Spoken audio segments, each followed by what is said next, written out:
สาธุเด้อคลิปนี้ได้ขึ้นอยู่หน้าโทรศัพท์ของผู้ใดขอให้พระภูมิเจ้าที่พระแม่ธรณีเจ้าทางจงเปิดประตูเงินแสนอยู่บ้านจงเปิดประตูเงินล้านอยู่เฮือนลูกหลานเฮ็ดหยังจงราบรื่นทุกประการจงอย่าข้องอย่าค่า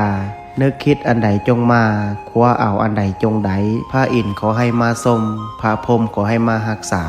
เทวบุตรเทวดาขอให้มาคุ้มครอง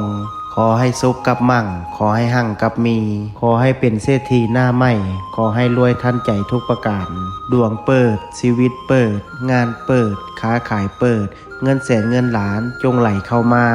มือซ้ายจับเงินตื้อมือขวาจับเงินแสนว่าวไปจงมีคนสวยสู้กูเข้ามาบ่มีวันร่มจมขอให้ฟูขึ้นน้ำเต็มพังมั่งมีคือเศรษฐีทั้งหลายนอนใสนอนใจ